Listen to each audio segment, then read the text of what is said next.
કેમ છો? કલ્પના હોમ કિચનમાં આપનું સ્વાગત છે. આજે હું તમારી સાથે શેર કરીશ તુવેર ઠોઠાની રેસીપી. આવી જ રીતે અવનવી રેસીપી જોવા માટે મારી ચેનલને હજુ સુધી સબસ્ક્રાઈબ ના કરી હોય તો સબસ્ક્રાઈબ જરૂરથી કરી લેજો. હું રોજ એક વિડીયો શેર કરું છું ગુજરાતી રેસીપીનું. જો તમે સબસ્ક્રાઈબ કરેલું હશે તો તમને નોટિફિકેશન સૌ પ્રથમ મળશે અને મારી રેસીપી તમને પ્રથમ જોવા મળશે. અને હવે આપણે તુવેર ઠોઠા બનાવીએ. તો તુવેર ઠોઠા બનાવવા માટે મેં અહીં 200 ગ્રામ તુવેર લીધેલી છે અને આ તુવેરને ગરમ પાણીમાં પલાળીને 8 કલાક રાખેલી છે. 8 કલાક પછી આપણે કુકરમાં મીઠું અને પાણી ઉમેરી અને બાફી લેવાની છે અને આનું દાણું એકદમ પોચો થઈ જાય ત્યાં સુધી આપણે બાફવાની છે, એટલે કે 4-5 વિસલમાં બફાઈ જાય છે. હવે આપણે એક વાસણમાં 200 ગ્રામ તેલ લઈશું. મેં અહીં સિંગ તેલ લીધેલું છે અને સિંગ તેલમાં તુવેર ઠોઠા સારા લાગે છે. તો હવે આપણે અંદર જીરું ઉમેરીશું અને જીરું બરાબર ફ્રાય થાય એટલે અંદર હિંગ ઉમેરીશું અડધી ચમચી. અને હવે આપણે મરચું અને લસણની ચટણી બનાવેલી છે, જે અમે કાશ્મીરી મરચું લીધેલું છે એટલે આનું જે કલર આવે છે પણ એટલું તીખું નથી હોતું, તો આપણે કાશ્મીરી મરચાંનો વધારે ઉપયોગ કરીશું આના અંદર. અને આ જે ચટણી છે તેને પણ બરાબર તેલમાં આપણે પકાવવાની છે.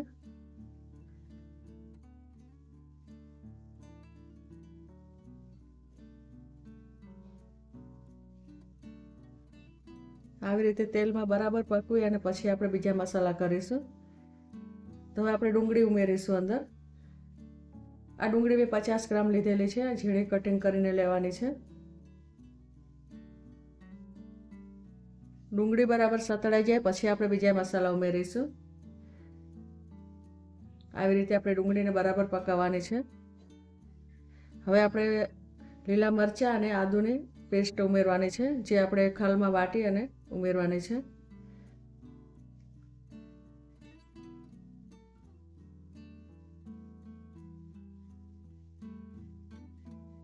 હવે આપણે ડુંગળી ઉમેરીશું. આ લીલી ડુંગળી છે, જે એનો જે આગળનો સફેદ ભાગ છે તે મેં લીધેલો છે અને જે પાંદડાનો ભાગ છે એ આપણે છેલ્લે ઉમેરીશું.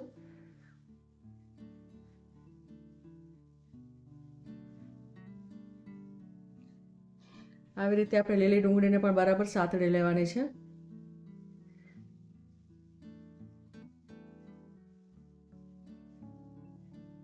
હવે આપણે હળદર ઉમેરીશું.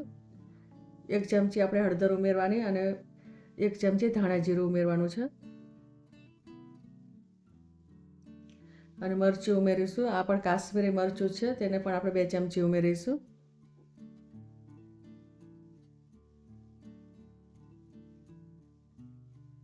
અને ગરમ મસાલો આપણે અડધી ચમચી ઉમેરવાનો છે. અને મસાલા આપણે બરાબર મિક્સ કરી લઈશું.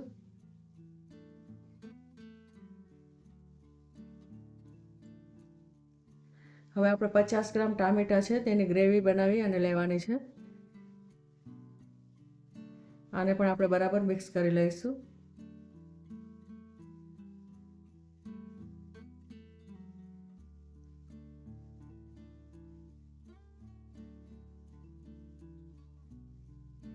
હવે આપણે 5 મિનિટ ઢાંકીને પકાવવાનું છે.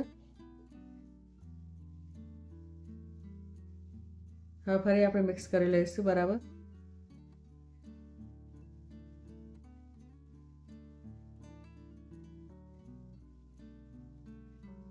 હવે આપણે જે તુવેર છે બાફેલી તે અંદર ઉમેરીશું અને જે આપણે બાફવામાં પાણી ઉમેર્યું હતું એ પાણી સાથે જ આના અંદર ઉમેરવાનું છે અને આનાથી જે આનો રસો છે તે જાડું થાય છે.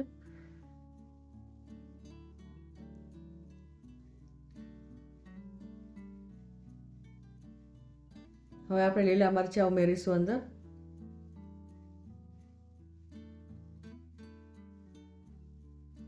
અને આપણે જે આ ડુંગળીના પાન હતા તેને ઝીણા કટિંગ કરીને ઉમેરવાના છે. અને લીલું લસણ ઉમેરીશું આપણે. લીલું લસણ પણ આના અંદર વધારે ઉમેરવાનું છે. અને હવે બરાબર આપણે મિક્સ કરી લઈશું.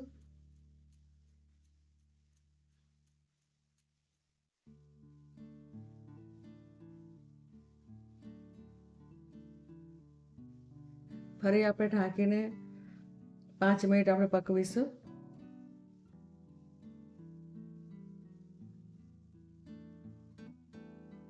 હવે આ જે મસાલા છે તે બરાબર ચડી ગયા છે.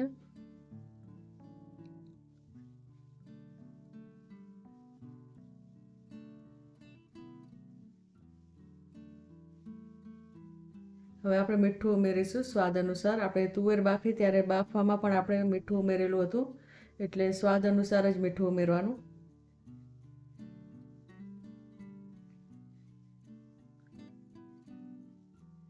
હવે આપણે તજ અને લવિંગનું પાવડર છે તે ઉમેરીશું અડધી ચમચી. તેને પણ આપણે બરાબર મિક્સ કરી લઈશું. હવે બરાબર તેલ છૂટ્યું છે એટલે હવે છેલ્લે આપણે અંદર ઉમેરીશું લીલી ડુંગળી, લીલું લસણ અને લીલા ધાણા. આ જ્યારે અંદર તેલ છૂટે પછી આપણે ઉમેરવાનું છે. અને આનો જે કાચો ટેસ્ટ સારો આવે છે અંદર, એટલે આ અંદર કાચું જ રાખવાનું છે. અને આને આપણે બરાબર મિક્સ કરી લેવાનું છે. અને આવી રીતે આપણે આ જે તુવેર ઠોઠા છે તે તૈયાર થઈ ગયા છે. અને ગુજરાતના ફેમસ અને બ્રેડ સાથે પણ ખવાય છે અને પરોઠા સાથે પણ ખાતા હોય છે, બાજરીના રોટલા સાથે પણ ખવાય છે. અને આ એકદમ ટેસ્ટી અને સરસ તુવેર ઠોઠા બની ગયા છે. અને આવી જ રીતે અવનવી રેસીપી જોવા માટે મારી ચેનલને સબસ્ક્રાઈબ જરૂરથી કરી લેજો. અને મારો વિડીયો પસંદ આવે તો શેર કરવાનું ભૂલતા નહીં. અને હવે મળીશું આપણે બીજી રેસીપીમાં. ત્યાં સુધી બાય.